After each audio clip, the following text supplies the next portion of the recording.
we live? Are we live? We're live. Okay. Now we're going to go in here. Start recording.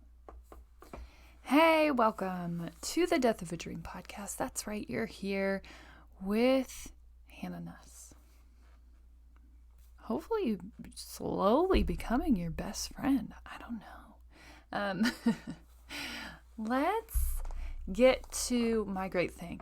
Last night I had this amazing conversation with my older sister, and I think it was the first time where we really came to terms and had it out about the reality of life and where we're at right now. And this is the kind of depth that I've been craving in relationships, and I think it's about opening yourself up to that depth, and I've talked about that before, and really just letting people know where you stand. If you crave and want depth, people can see and feel that from you, and they'll either avoid it, and we had been kind of slowly avoiding those topics around each other for a while now, and I think last night was a huge step in stepping into what this relationship will be, how we move forward as adults. And that's the bigger thing, is the people that you grow up with, especially siblings, I feel like it's hard to see each other as what you've grown into. It's hard to not know that person as what you've known them for longer.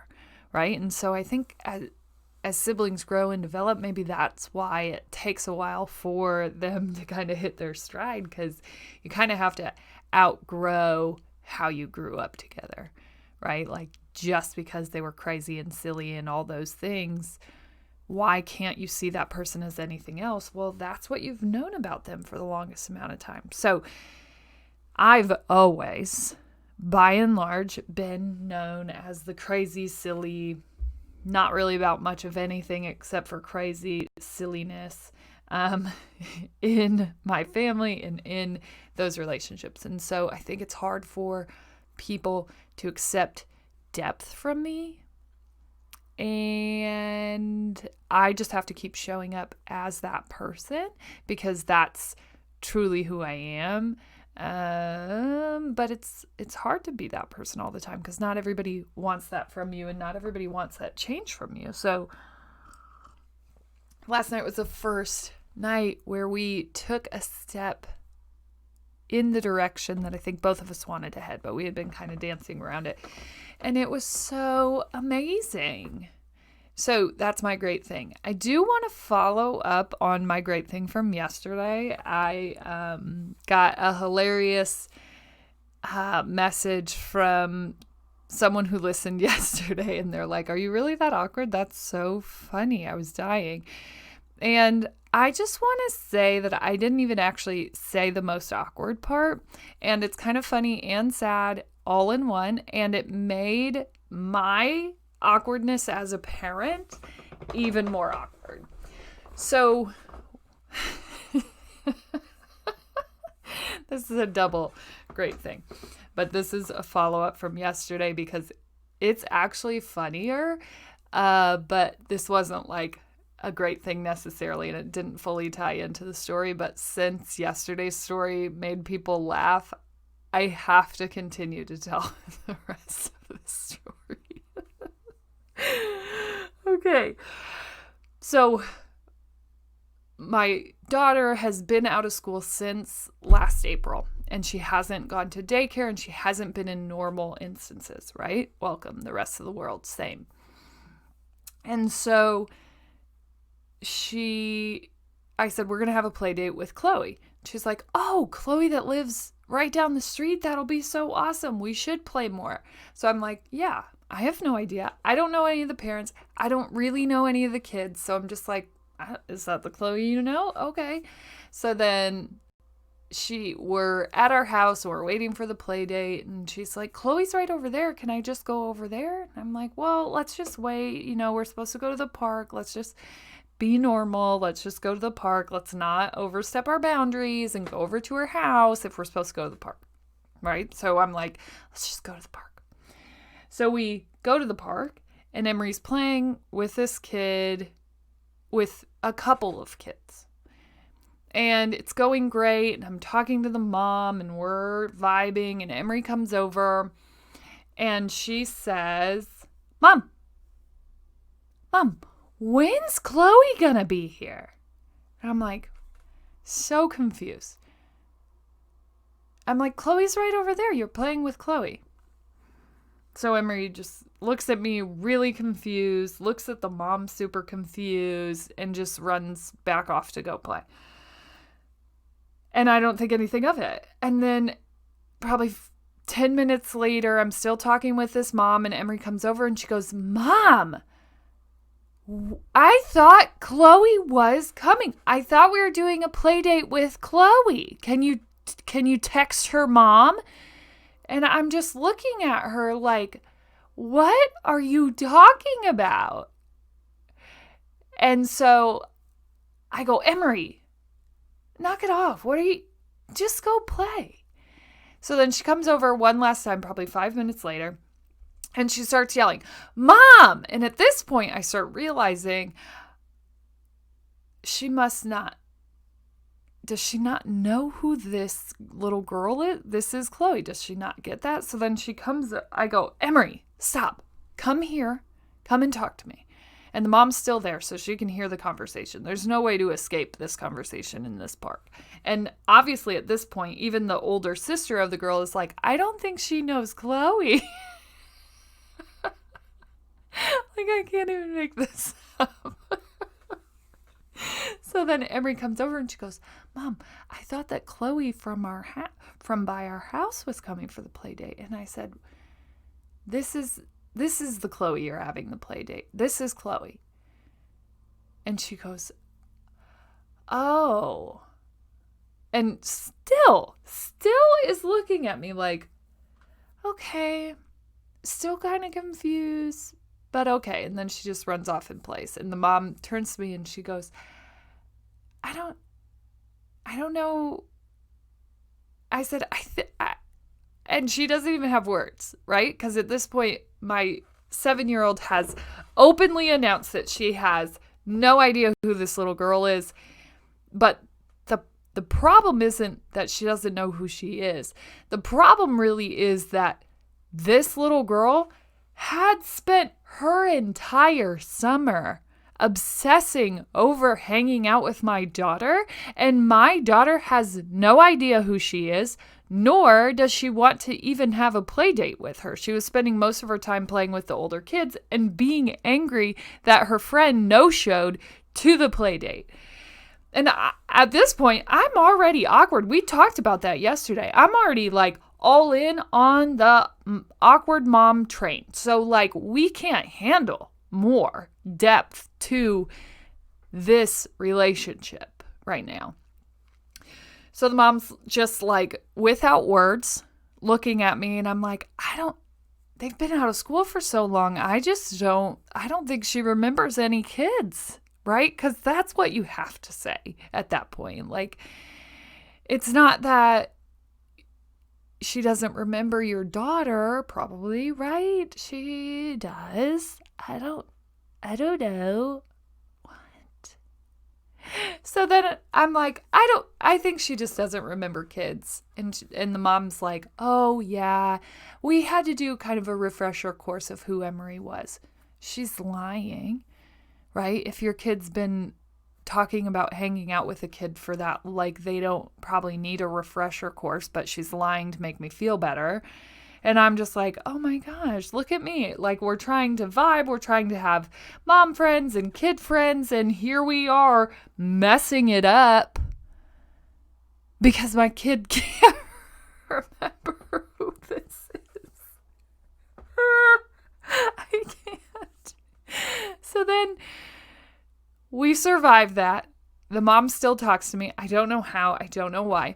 And we get on the bike and Emery's like, Mom, I thought we were hanging out with Chloe.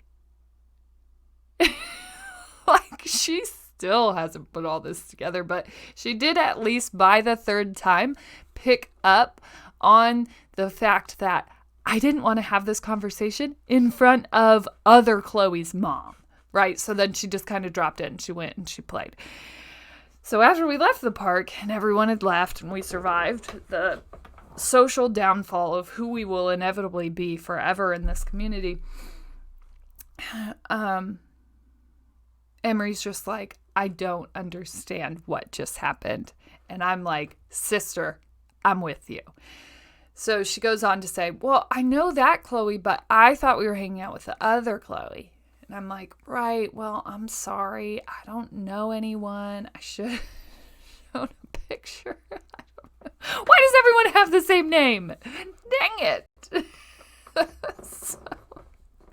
So then Emery's like, well, that was fun. I just thought it was another Chloe.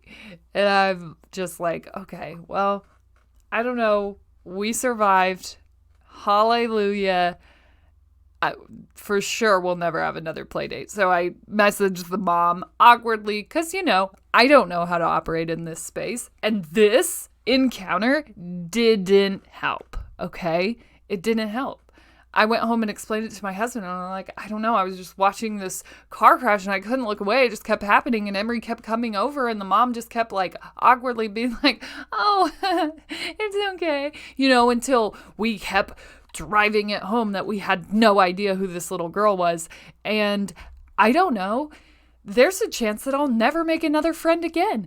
I don't know. I don't know how to operate in this world. I have officially no idea how to make friends with moms, but I am certain that it does not happen by your kid not knowing who the other kid is, for goodness sakes. I think that's just apparently Playdate Mom 101 that I didn't pick up on. Dang it. So anyways, we finally figured out who this little girl was. Yes, we knew her, apparently not as well as she knew my daughter, and it was a travesty. And it continues to be a travesty because I actually really enjoyed and appreciated the time with this mom, and they certainly are never going to hang out with us again. So I messaged the mom and I'm like, hey, COVID, sorry, I think Emery just got confused. Hopefully we can hang out again. That was really fun. What? Oh my gosh. So then she just responds, yeah, once we figure out, what's happening with school, because school starts next week, we should definitely get together again. I don't know. I'm going to go ahead and call it. We're never going to hang out again. That's going to go ahead and be my guess. If we do, I will let all of you know. But the train wreck of just my social inadequacies when it comes to mom and mom relationships, if that didn't hurt us enough, it definitely sealed the deal when my daughter had no idea and kept openly commenting on the fact that she didn't know this little girl. I can't. We're like just the duo that could never mom relationship. Me and my daughter. Go us. So that's like an extension of the miserableness that was this super exciting potential mom romance that probably will never happen. But yesterday I was feeling excited about it, and then I forgot that I didn't even expand on the traumatic train wreck that actually happened during the play date. So I had to come and tell the rest of the story because I can't. Because here's the thing. Although I was awkward, although it was cringeworthy at moments, outside of the story I just told you today, it was actually pretty good. Once we got over the rocky start of me being super weird and awkward, it was good conversation. It was good stuff. And then what I told you today happened. And I don't know, I guess I kind of just wanted to not remember that because there was this small sliver of hope that I might actually make a mom friend. I give up. Okay. Okay, that's a whole different story. Today we're actually supposed to be talking. Okay, but take time today to recognize yourself for your great things. Try not to do what I did, which was like gloss over the fact that it was actually a complete train wreck and hopefully only hold on to the parts of the story that were great. That was me yesterday, just holding on, hoping. And it's okay, right? That was a great thing. It was great. That was a huge step. There's another side to that story. But recognize yourself, right? Yesterday, I was recognizing myself for a step that I hadn't taken before, and it felt amazing. And I would be remiss to not tell you the other side of the story, so that's why I had to tell that today. But there's still greatness in every train wreck. There's always a positive thing. There's always a great thing to pull from a situation. So that was my great thing. That was the expansion of the great thing that I had to bring you today. So what we're actually talking about today is clutter and chaos and how to survive the weight of that. And I don't know, it was probably about 3 months ago I went on an insane, minimalistic, let's get rid of stuff. And I did that with the paring down of my closet. So now I have what's hanging in my closet and one dresser drawer of clothing, because it was really I had a million t-shirts, but I kind of always wore the same ones.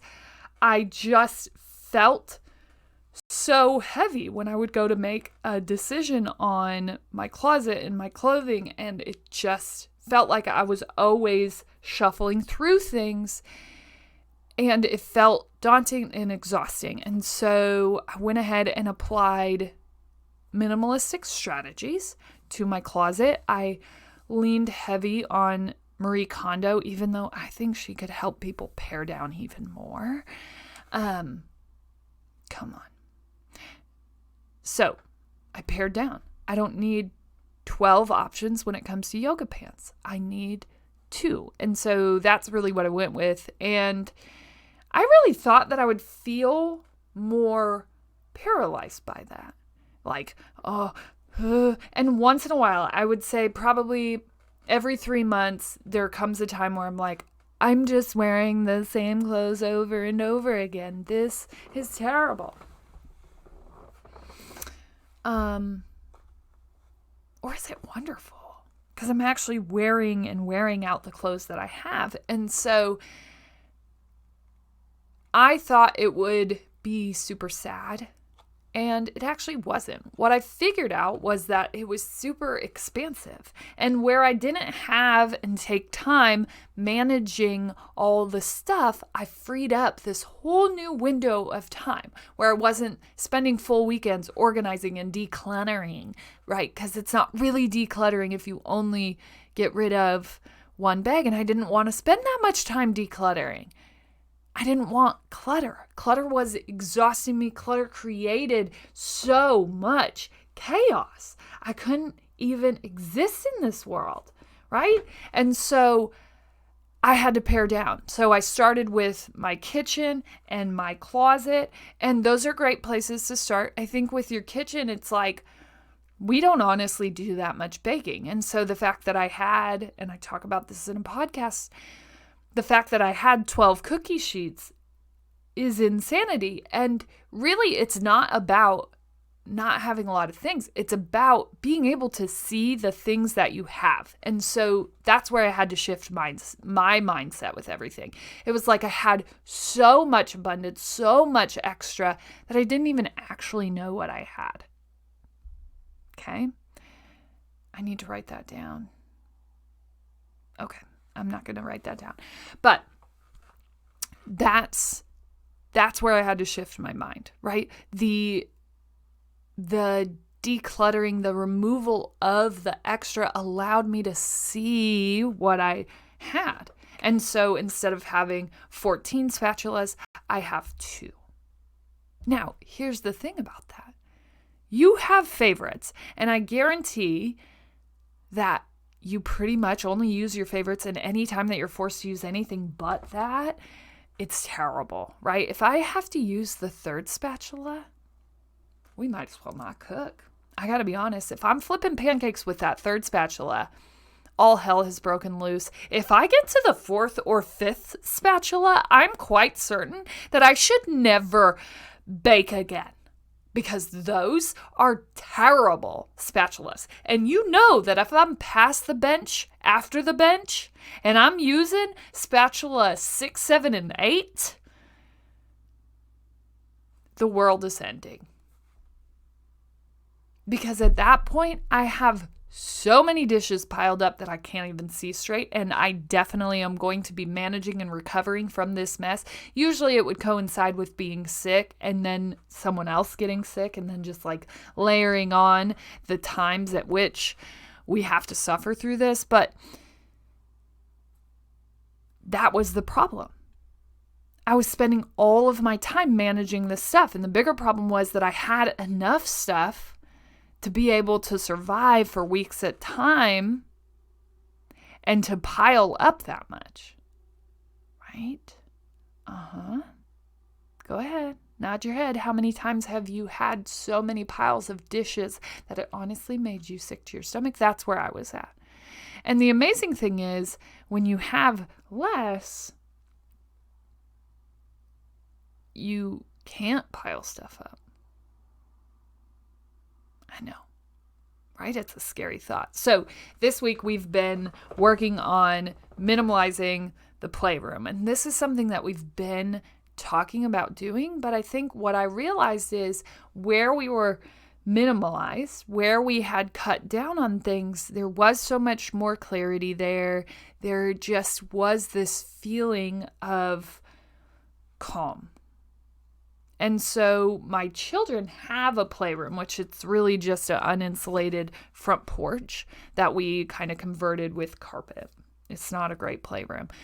But that playroom, every time I walk past it, I'm just like, it suffocates me. I can't even look at it. It's just so much stuff. And when people would come over, it'd be like, okay, we have a dresser full of stuff, and we have a kitchen full of stuff, and we have this box full of food for the kitchen, and then we have these drawers, and we have these drawers, and we have these drawers, and then we have this box, and this box, and this toy box, and this toy box. And that is the playroom. And so I felt like, okay, maybe we make this a minimalist space. Maybe we cut down on the amount of clutter, and let's see if this space actually thrives with less. And I was so scared, like, oh no, my kids, what are they going to do without a bazillion toys and 27 toy boxes? How will they live? And we had a little bit of tears when we started to just cut things that maybe they felt attached to, but that they hadn't played with in a while. And so we went through that. We had some tears. And then on the other side, once we got everything cleared out, once we cut down to 2 toy boxes, all of a sudden, my daughters started realizing that now they can actually see the things that they truly love, that they really love playing with. And there was this breakthrough moment where they were just like, oh, we have space here. We now have space. It's not so cluttered and crazy that we feel overwhelmed by the expansiveness of this space. Yeah. I mean, they didn't say it in those words, but I could feel their energy shift in this room. So we've been going through that. We'll go on the second stage of that today and through the weekend, where we start minimalizing their clothes as we head into the school season, because the beautiful thing about having less clothes is less decisions. So we actually operate on a 3-shoe system, which is you have a seasonal shoe, a tennis shoe, and a dress shoe. And that's what's in our accessible space. So our entryway has those 3 shoes. And we really don't even need the dress shoe. We probably actually fill the dress shoe with more of a utility shoe But usually it's a sandal, a tennis shoe, and a dressier shoe. I don't know.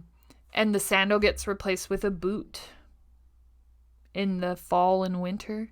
And that's really where we operate. And it's wonderful, right? Hey, let me just tell you, if you're struggling to get your toddler to go out the door and pick a pair of shoes, because who doesn't struggle with that? An amazing way to overcome that is by only giving them 3 choices. And trust me, even those 3 choices will still exhaust you, but at least it's not 12. Okay? I'm just saying. So we've seen so much growth, so much calmness and clarity through going through this process that I wanted to start testing it with our kids. And my biggest fear was that they will just simply not exist anymore because they don't have all of these things. And I don't know, after testing it with the playroom, and there were some growing pains in that, I already see them fully engaging in that space where I hadn't seen that ever. And I'll post pictures once we're through what the remodel looks like, but I think we can't operate in chaotic spaces for long. So if your house is stressing you out and you only feel good in it once a month because that's the only time that you can get it cleaned, right? That's not a good place to be in.